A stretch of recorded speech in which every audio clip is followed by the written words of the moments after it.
Hey, it's Zero here, and today I've decided to do something new. So last night I went on the Xbox Live Arcade looking for a new game and ran across one called Limbo and thought it looked really interesting and I like this visual style and everything else, so I decided to play and I played all the way through it last night and now I decided to do a walkthrough on it since some of the puzzles can be a little bit confusing and I decided to include the achievements in it as well because there's just not a whole lot on YouTube about it. So you start off, you run immediately to the left, and there's an achievement right there. I got it earlier when I was trying to record, but the recording messed up because I had some settings wrong.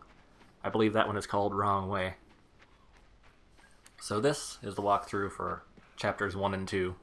I'm going to try to keep each one about 5-6 minutes long, just so they don't get too long and you have to search through them to find what you're looking for.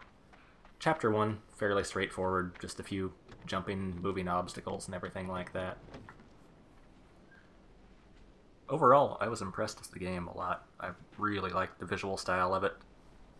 It reminds me a lot of some of the old German silent films, kind of like Metropolis, things like that. And if you've never watched Metropolis, it's a very interesting movie. Just to see what they were doing back in the 1920s.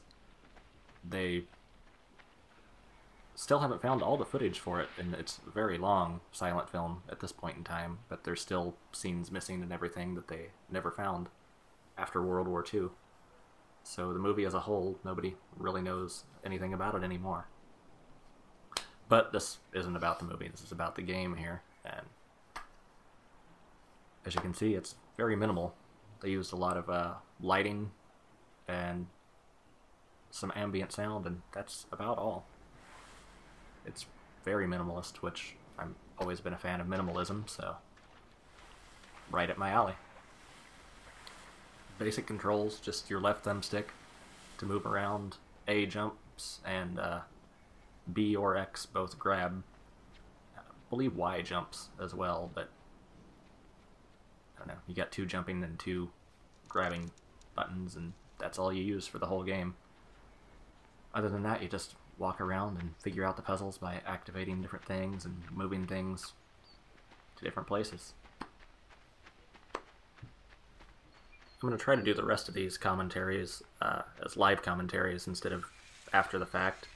I think that'll make it a little bit more interesting and can kind of go more on the fly while I'm playing the game. Sitting here looking at it in hindsight, I kind of see a few better ways I could have gone about some other stuff.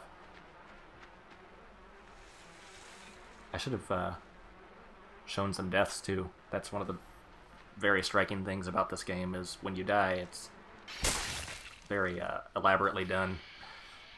They're pretty gruesome, or as gruesome as you can be, in black and white with just a little bit of lighting. Only downside I can think of to the game is I'm not a big fan of the controls. The controls just seem to be a little heavy. It's not as responsive as I would like. Of course, I'm used to Call of Duty, which is probably, of all video games on the market, is probably one of the most responsive to control. So I get kind of spoiled on that. This has more of the kind of heavy, almost Gears of War heaviness feeling to it, which I was not a fan of the controls in Gears of War at all. It's not that sloppy or floaty, though. So right here I'm coming up to the second achievement, which is, I believe, called Altitude is Attitude. You have to drag this box out of the water. It took me forever to figure out how to get across that thing. I kept trying to push the box into the water and use it as a stepping stone across, and I could not get it.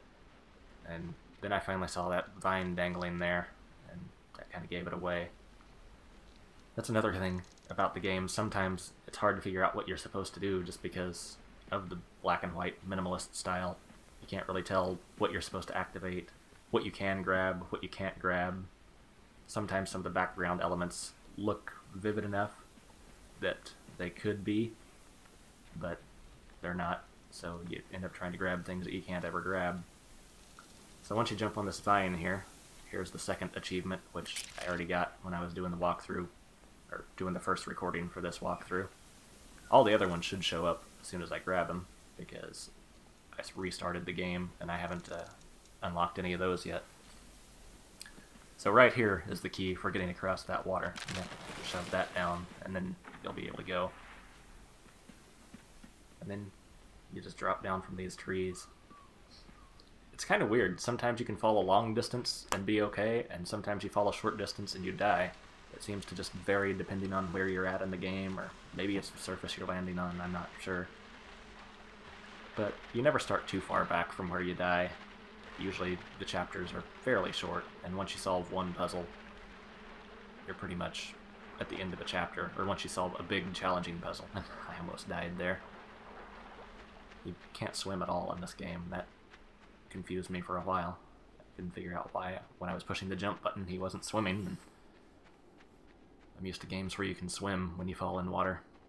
So notice that trap above my head. That took me forever to figure out my first time through.